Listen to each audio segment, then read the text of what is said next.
Bonjour, ici le pasteur Joël Spinks. Bienvenue à l'émission Vie de foi. Cette semaine, nous commençons une série super importante, une série que j'aime déjà parce que je sais qu'il y a plusieurs personnes qui vont rencontrer le Seigneur Jésus pendant cette semaine. Et aujourd'hui, on va commencer une émission très spéciale en parlant des témoins de Jéhovah. Comment nous pouvons les rejoindre avec l'amour de Dieu. Je sais déjà en partant que plusieurs témoins de Jéhovah seront à l'écoute. Plusieurs vont visionner cette série par curiosité. Mais premièrement, j'aimerais m'adresser aux enfants de Dieu, tous ceux qui ont fait de Jésus le Seigneur de leur vie. Je vais parler avec vous aujourd'hui du comment faire, comment aborder une discussion biblique avec un témoin de Jéhovah. Et vous verrez, au fur et à mesure, on va arriver à parler un petit peu de théologie, de doctrine. Mais premièrement, je vais établir un bon fondement pour une discussion. Et si on parle de doctrine, mais on n'a pas le cœur de Dieu, on peut, oui, gagner un argument, mais perdre la personne. Et nous sommes perdants à ce moment-là. Donc, nous allons commencer aujourd'hui notre première émission, comment discuter avec un témoin de Jéhovah. Et quelqu'un va dire, mais est-ce que c'est nécessaire de savoir comment discuter? On peut juste parler naturellement?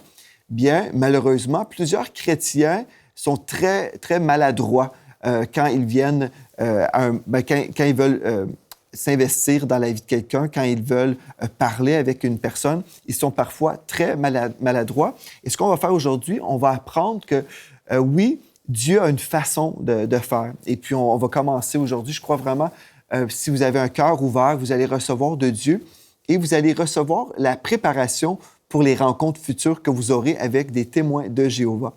Il y a une personne de notre assemblée qui a suivi une courte formation que j'ai donnée. En fait, c'était simplement 1 heure sur le sujet des témoins de Jéhovah. Et puis, cette personne m'a expliqué, m'a partagé qu'elle avait vraiment été capable de rejoindre cette personne avec l'amour de Dieu parce qu'elle avait reçu la formation que vous allez recevoir aujourd'hui. Et pendant cette série, nous allons aborder encore plus de sujets que j'ai eu l'opportunité de le faire dans une seule réunion. Donc, gloire à Dieu pour ça. J'aimerais commencer avec un verset de la parole de Dieu dans Actes, chapitre 1 et au verset 8. Je vais vous lire un texte où Jésus a déclaré ceci. « Vous recevrez une puissance, le Saint-Esprit survenant sur vous, et vous serez mes témoins à Jérusalem, dans toute la Judée, dans la Samarie, jusqu'aux extrémités de la terre. » Donc, pour nous, pour les enfants de Dieu, nous sommes des témoins de Jésus. Oui, des témoins de Jésus. Et nous allons voir pourquoi certains s'appellent témoins de Jéhovah. Et j'aimerais tout simplement vous dire en démarrant, si vous êtes un témoin de Jéhovah, j'aimerais vous dire que je vous aime. Je vous aime avec un cœur rempli d'amour qui vient de Dieu. Et j'aimerais vous encourager. Vous pouvez écouter toute cette série et j'aimerais vraiment que vous puissiez savoir que je vous aime. Et ma motivation aujourd'hui, c'est vraiment de vous secourir. Et peut-être vous ne voyez pas le besoin, mais je vous encourage, restez avec nous toute la semaine et vous verrez que oui, Dieu vous aime et Dieu a un plan spécifique pour votre vie. Il veut vous protéger du mensonge. Et j'aimerais ça vous inviter vraiment à ouvrir votre cœur, à recevoir ce que Dieu en réserve pour vous. Mais premièrement, je veux m'adresser aux enfants de Dieu qui veulent savoir comment faire, comment aborder une personne. Si on se demande, on se pose la question comment faire, mais c'est parce que déjà là, nous avons un intérêt et, je l'espère, nous aimons les gens et nous voulons les sauver. Et nous savons que Jésus est le sauveur du monde, mais nous sommes ses représentants. Nous sommes mandatés de la part de Dieu à prêcher la bonne nouvelle à toute la création. Ceci implique toute personne, donc même des personnes dans un courant religieux qui est différent à notre courant, par exemple, nous devons les aimer et nous devons les rejoindre avec la bonne nouvelle du Seigneur Jésus-Christ. Donc, premièrement, établissons dans Acte 1:8, nous sommes les témoins de Jésus.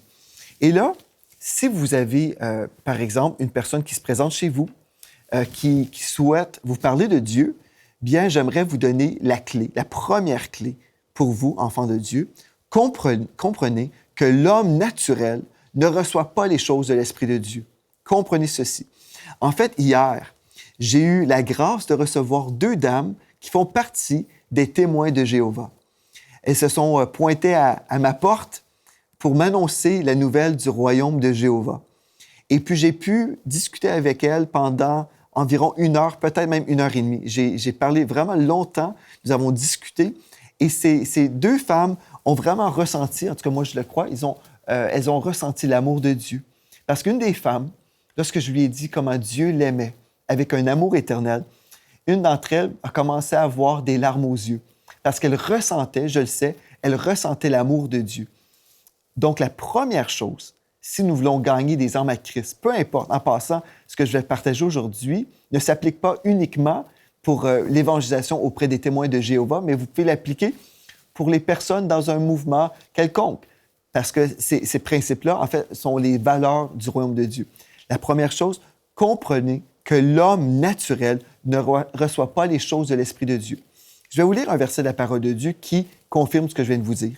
Dans 1 Corinthiens chapitre 2 et au verset 14, il est écrit « L'homme animal ne reçoit pas les choses de l'Esprit de Dieu car elles sont une folie pour lui.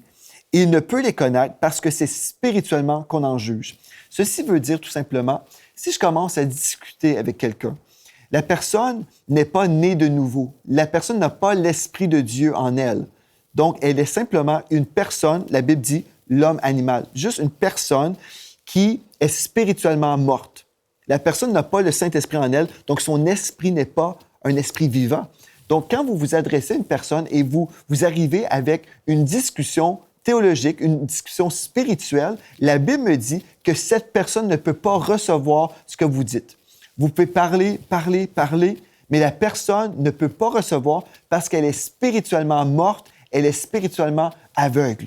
Donc, qu'est-ce qu'on va faire? Est-ce qu'on va juste dire, bien, cette personne-là est perdue à tout jamais? Non, on va simplement comprendre que la personne a premièrement besoin de recevoir le salut. La personne a besoin d'être sauvée avant d'entrer dans des discussions théologiques. Quand on passe les choses dans une priorité contraire à celle du cœur de Dieu, finalement, ce qui se produit, on va entrer dans des arguments, dans des argumentations. On va argumenter avec les gens et puis on va perdre la personne. Donc, vous voulez vraiment essayer d'éviter les discussions qui peuvent encourager ou stimuler des argumentations. On ne veut pas faire ça. Nous voulons aimer la personne, nous voulons qu'elle puisse vraiment recevoir de Dieu la parole. Je vais vous lire dans 1 Corinthiens 2, 14. Il est écrit, cette fois-ci dans la version second 21, « L'homme naturel n'accepte pas ce qui vient de l'Esprit de Dieu. » Donc, dans Louis II, nous avons vu l'homme animal, mais dans second 21, nous lisons « L'homme naturel n'accepte pas ce qui vient de l'Esprit de Dieu, car c'est une folie. » Les choses de Dieu sont pour cette personne-là une folie. Pour lui, il est même incapable de le comprendre parce que c'est spirituellement qu'on en juge. Donc, quelqu'un qui est spirituellement mort ne peut pas avoir une discussion théologique ou spirituelle parce que son esprit n'est pas en mesure de discerner la véracité de la conversation. Est-ce que vous me suivez? Je l'espère. Donc, la première chose, je veux vraiment vous aider à comprendre ceci. L'homme naturel ne reçoit pas, ne peut pas comprendre les choses qui viennent de l'Esprit de Dieu. Donc, c'est une chose très importante. On va poursuivre. Ceci dit, ne soyez pas paresseux au niveau de votre étude biblique. Il y a des gens qui vont dire « Ah bien, puisque ça ne donne rien, pourquoi lire la parole de Dieu? Pourquoi étudier la Bible? » Donc, nous avons besoin de connaître la parole de Dieu parce que une fois que la personne a reçu l'Évangile, une fois que la personne a été sauvée, le voile est enlevé et là, vous devez savoir comment répondre aux questions. Vous devez savoir comment faire pour instruire la personne pour qu'elle devienne un disciple du Seigneur Jésus. Donc, vous ne voulez pas être paresseux, mais vous voulez faire attention de prêcher l'essentiel. En fait, c'est ça que je suis en train de dire. Vous voulez prêcher l'Évangile premièrement et certainement prêcher l'Évangile avec amour. Et une fois que la personne a reçu la révélation de l'amour de Dieu, une fois que cette personne s'est vraiment abandonnée entre les mains de Dieu, lorsqu'elle est vraiment née de nouveau, sauvée, c'est alors que vous pouvez entretenir des conversations théologiques. Là, vous allez pouvoir répondre aux questions. Bon, c'est une chose très importante, mais il faut faire les choses au bon moment. Donc, ne soyez pas paresseux au niveau de votre étude biblique. Dans la parole de Dieu, nous lisons dans 2 Timothée, chapitre 2, au verset 15, il est écrit « Efforce-toi de te présenter devant Dieu comme un homme éprouvé, un ouvrier qui n'a point à rougir. » Donc, efforce-toi. Oui, enfant de Dieu, Dieu vous appelle à mettre un peu d'énergie, un peu d'effort dans vos études bibliques. Si vous dites « Ah, bien moi, je suis très fatigué ce soir, je rentre de mon travail, je suis épuisé. » bien, réveillez-vous plus tôt et lisez la parole de Dieu le matin. Mais prenez le temps avec Dieu tous les jours dans la parole de Dieu. Ne prenez pas pour excuse votre train de vie, mais changez votre train de vie pour honorer la parole de Dieu. Si vous êtes un enfant de Dieu, vous avez un mandat. Dieu vous a donné un ministère, celui de réconcilier les hommes au Seigneur. Donc, vous voulez certainement prendre le temps pour connaître la parole de Dieu, pour être capable de semer cette bonne nouvelle dans la vie des gens afin que les perdus soient sauvés. Amen. Donc, ne soyez pas paresseux, n'essayez pas de vous excuser, mais prenez la décision aujourd'hui, je deviens un amoureux de la parole de Dieu. Amen. Dans Josué 1,8, il est écrit que ce livre de la loi ne s'éloigne point de ta bouche, médite-le jour et nuit pour agir fidèlement.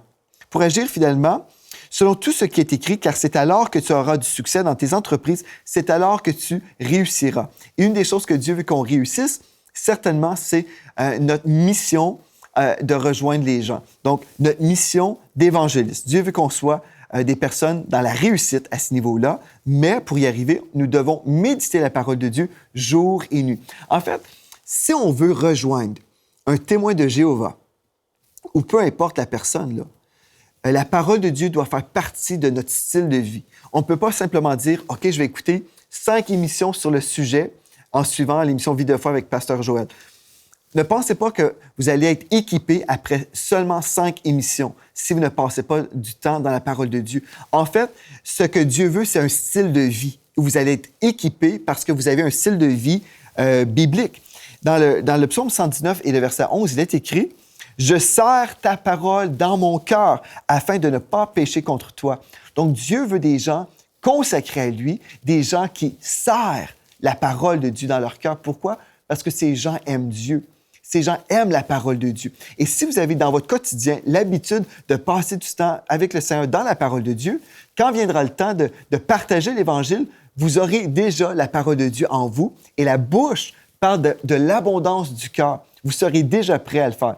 Donc, ne pensez pas simplement, OK, j'écoute 5 émissions et voilà, je me lave les mains, là, je vais être équipé, j'aurai les versets clés. Non, ce n'est pas l'idée. Cette série va vraiment vous préparer, pas simplement pour une rencontre, mais cette série va vous préparer pour toute une vie. Amen, si vous mettez en pratique ce que je vais vous partager. Si je reviens au verset 2 Timothée, chapitre 2, au verset 15, il est écrit « Efforce-toi de te présenter devant Dieu comme un homme éprouvé, un ouvrier qui n'a point à rougir, qui dispense droitement, ou dans la Bible du Sommeur, il est écrit, qui transmet correctement la parole de la vérité. » Je veux souligner une chose ici. Nous, les enfants de Dieu, nous avons la parole de vérité. Et comme l'apôtre Paul a exhorté son fils spirituel, Timothée, il lui disait « Efforce-toi ». Bien, même si nous ne sommes pas un pasteur d'église, par exemple, nous sommes tous appelés à prêcher l'Évangile. Donc, nous devrions tous dire « Oui, je vais m'efforcer. Oui, je vais passer du temps. Oui, je vais mettre un peu d'effort pour devenir un enfant de Dieu équipé dans la parole de Dieu. » Donc, première chose très importante qu'on a déjà vue, comprenez que l'homme naturel ne reçoit pas les choses de l'Esprit de Dieu, donc ne perdez pas votre temps avec des discussions folles. Et comprenez ceci aussi, vous devez connaître la parole de Dieu. Maintenant, si on va dans 1 Pierre, chapitre 3 et au verset 15, il est écrit « Sanctifiez dans vos cœurs le Seigneur Jésus, étant toujours prêt à vous défendre avec douceur et respect devant quiconque vous demande raison de l'espérance qui est en vous. » Un autre point très important, soyez toujours prêt à défendre votre foi. C'est une chose très importante parce que il y a des gens qui disent « OK, je vais à l'église, j'écoute la parole de Dieu, c'est très bien, je suis bâti spirituellement, mais ils ne prennent pas le temps à la maison. » Donc, Dieu vous appelle à prendre du temps. Et comment vraiment arriver à connaître la parole de Dieu? Si vous faites simplement une lecture de la parole, vous n'arriverez pas à vraiment vous rappeler. En fait, vous ne vous rappellerez pas des vérités que vous avez lues. C'est une chose très importante. Je vais vous donner tout de suite un conseil. Si vous voulez devenir un étudiant de la parole de Dieu qui se rappelle de cette parole, passez 1 mois, par exemple, dans un livre. Moi, c'est ça que je fais parfois. Par exemple, de ce temps-ci, je suis dans 1 Corinthiens et je vais lire 1 Corinthiens pendant 1 mois. Et oui, je vais relire et relire et relire pour que cette parole descende dans mon cœur, pour que je puisse me rappeler de cette parole. Il y a des gens qui vont dire, bien moi, je suis dans un programme de lecture, je vais lire toute la Bible dans 1 an. C'est bien, vous pouvez le faire. Je ne m'oppose aucunement à une lecture comme ça. Mais si vous lisez et vous oubliez tout, vous êtes perdant. vous voulez prendre du temps et déposer cette parole en vous, prenez le temps de marquer votre Bible, souligner des textes, écrivez dans votre Bible pour être capable de vous rappeler de la parole de Dieu. Parce que je sais que plusieurs d'entre vous, vous aimez Dieu, vous aimez sa parole, mais vous oubliez tout. Souvent, les gens me disent, ben moi, j'ai du mal à me souvenir des références bibliques.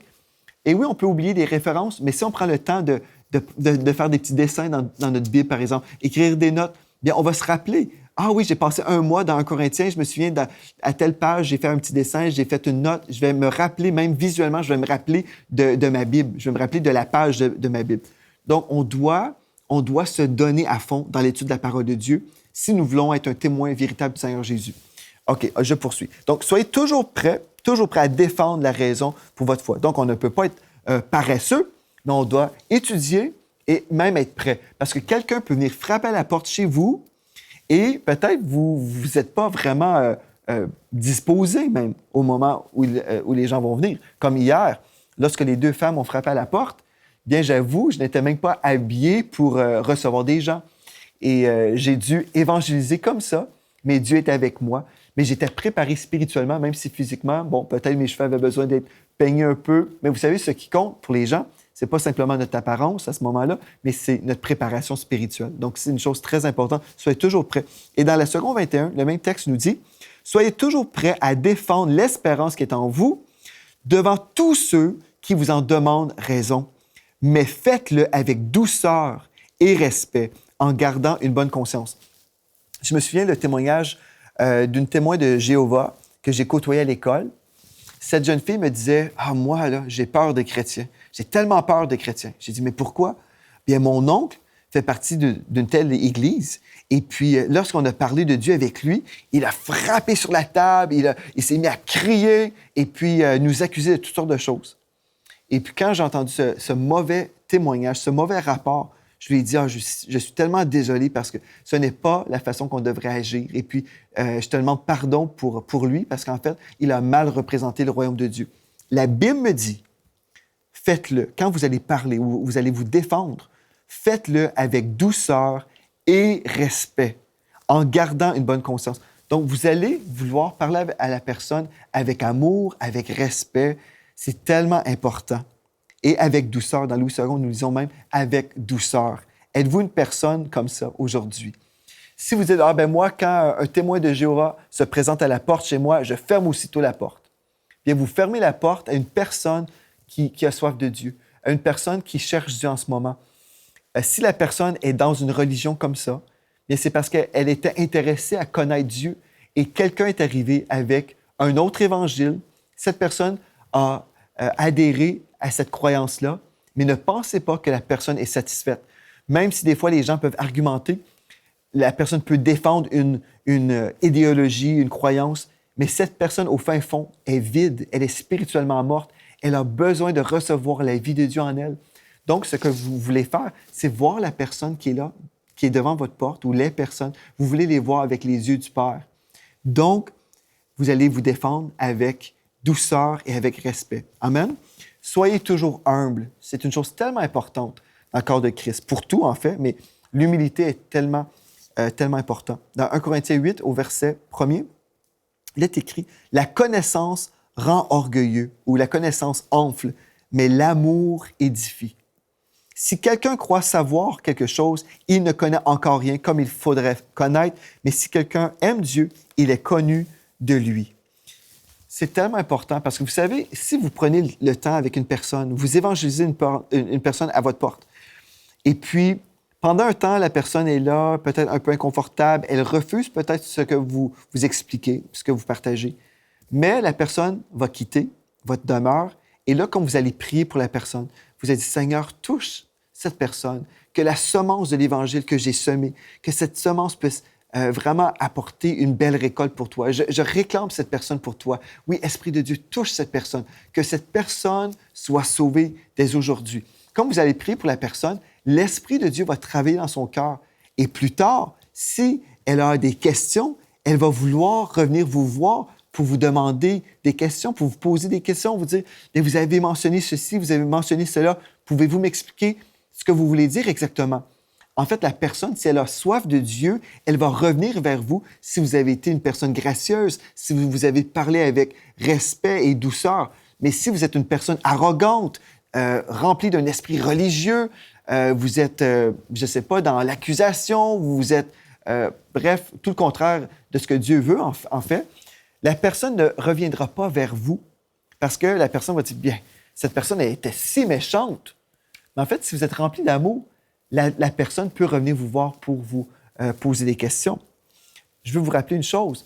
Des fois, les chrétiens sont très maladroits. Ils sont là, ils expliquent des choses et là, ils veulent démontrer qu'ils ont raison et puis ils veulent comme boucher en tout cas, le témoin qui est là. Ils veulent boucher la personne avec des versets. Puis même, des fois, j'ai entendu des chrétiens dire « Ah bien, en tout cas, moi, j'ai bien répondu, je lui ai montré que j'avais raison. » Et vous savez, c'est tellement triste parce que c'est l'attitude, en général, que moi, j'ai retrouvée dans le corps de Christ. Les gens s'imaginent que pour plaire à Dieu, on doit boucher les gens, on doit arriver avec un verset et puis leur démontrer que nous avons raison. Non, ça, c'est tellement pas le cœur de Dieu. Dieu veut que cette personne devant vous, ou ces personnes, Dieu veut que ces personnes soient sauvées. C'est le cœur de Dieu. Donc, comprenez ceci, vous pouvez gagner des arguments et dire « Ah, j'ai gagné », mais vous pouvez perdre la personne et vous allez être perdant à cause de ça. Donc, vous pouvez même des fois perdre des arguments et dire « Ah, vous savez, vous apportez un point, en ce moment, je ne connais pas la réponse, mais je vais faire des études. » Mais si la personne se sent aimée de vous, elle se sent respectée, comme vous allez semer la parole de Dieu dans leur cœur et comme l'Esprit de Dieu va continuer un travail, vous verrez que la personne pourra revenir vers vous parce qu'elle se sentira aimée, elle se sentira en sécurité avec vous. Amen. Donc, gardez toujours la porte ouverte aux personnes qui sont là devant vous. Amen. Gloire à Dieu. Adoptez aussi la vision de Dieu. Adoptez la vision de Dieu. Cette personne a besoin de Dieu. Ne voyez pas la personne comme votre ennemi. Si vous êtes déjà sur la défensive, la personne vient frapper à la porte, tout de suite, vous voyez une littérature qui fait partie d'une religion et vous êtes là, déjà sur la défensive et puis vous êtes peut-être nerveux ou peut-être même dans une certaine crainte. Est-ce que je vais savoir quoi dire? Est-ce qu'on va m'attaquer? Vous êtes déjà comme ça. Pas du tout au repos. Bien, vous pouvez même voir la personne comme votre ennemi. Bien, habituellement, nous ne sommes pas trop gentils avec nos ennemis. Ne voyez pas la personne comme ça. Voyez la personne comme un individu qui a besoin de Dieu, tout simplement. Un individu perdu et vous êtes sauvé, vous avez été trouvé et vous êtes dans la vérité et vous pouvez annoncer à cette personne la bonne nouvelle de l'Évangile. Amen. Comprenez ceci dans 2 Corinthiens au chapitre 4, versets 3 et 4. Il est écrit, « Si notre évangile est encore voilé, il est pour ceux qui périssent, pour les incrédules dont le Dieu de ce monde a aveuglé l'intelligence afin qu'ils ne voient pas briller l'éclat que projette l'évangile de la gloire de Christ qui est l'image de Dieu. » Donc, la Bible nous dit ici qu'il y a un peuple un peuple qui a été aveuglé par le Dieu de ce siècle. Donc, Satan aveugle les gens. En fait, il y a des démons dans le monde qui viennent aveugler les gens. En fait, on appelle ces démons des esprits religieux. Des esprits religieux viennent et puis là, les gens ne peuvent pas voir briller l'Évangile de Christ. Donc, vous avez besoin de prier que ce voile quitte pour que la personne puisse vraiment voir briller l'Évangile de Christ. Et ce qui est merveilleux, comme vous déclarez la parole de Dieu, la personne, admettons, vient de frapper à la porte, et tout de suite, vous le savez. Ah, OK, c'est un témoin de Jéhovah ou un mormon ou peu importe la religion. Et là, tout de suite, vous êtes dans la foi et intérieurement, vous pouvez prier, « Esprit de Dieu, révèle-toi à cette personne maintenant. Remplis-moi, Esprit de Dieu, remplis-moi de ton esprit. Donne-moi les paroles. » Et c'est certain, quand quelqu'un est là devant nous, c'est difficile de prier une longue prière, mais tout de suite connecté avec l'Esprit de Dieu. Soyez sensible à l'Esprit de Dieu et commencez à parler de votre cœur. Et là, vous verrez que la personne sera touchée. Donc, comprenez ceci. Les gens sont spirituellement aveuglés. Ils ont besoin de vivre une délivrance. Ils ont besoin de voir la gloire de Dieu, premièrement sur vous, sur votre visage rempli d'amour. Amen. Dans Matthieu 5, verset 14, Jésus a dit, « Vous êtes la lumière du monde. » Si vous dites, « Ah bien moi, là, j'ai de la difficulté à accueillir quelqu'un comme ça. Quelqu'un vient frapper à la porte chez moi, je me sens envahi et puis je ferme la porte aussitôt. » Mais Jésus a dit, vous êtes la lumière du monde et nous avons besoin de briller. Parfois, nous sortons de la maison pour aller évangéliser, c'est bien, mais parfois, les gens dans le besoin se présentent chez nous. Nous devrions annoncer la bonne nouvelle à ces personnes-là aussi. Et comprenez que cette personne qui reçoit la parole de Dieu lorsque vous la semez, vous semez l'Évangile dans leur vie, comprenez ceci, que oui, la personne peut recevoir le salut, certainement, et ensuite être délivrée, mais comprenez une chose très importante. Avant de discuter des grandes questions théologiques, c'est très important de demander à la personne si ils veulent être vraiment affranchis des esprits religieux.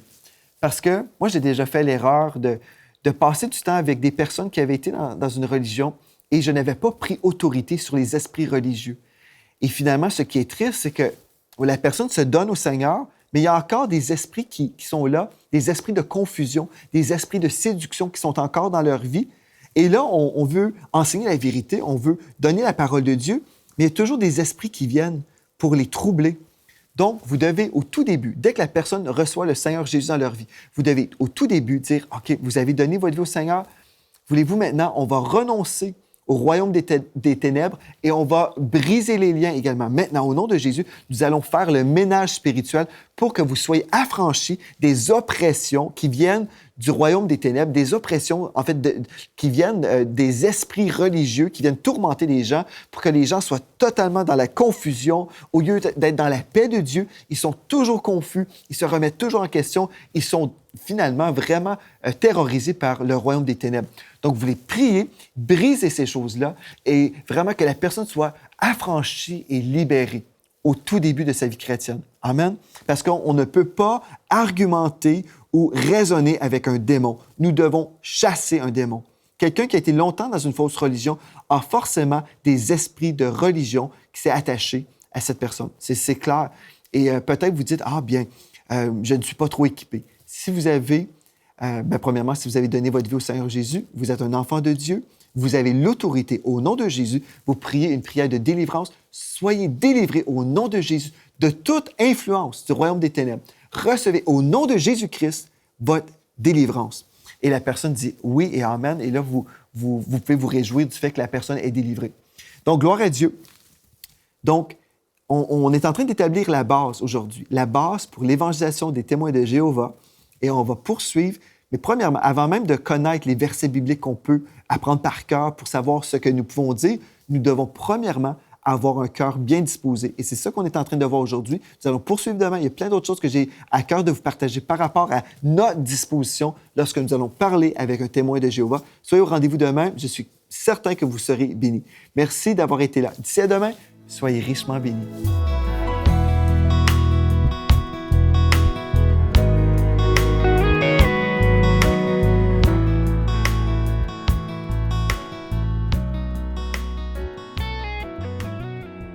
Cette émission est rendue possible grâce au précieux soutien des partenaires d'Enseigne-moi Canal International. Retrouvez tous nos programmes sur emcitv.com.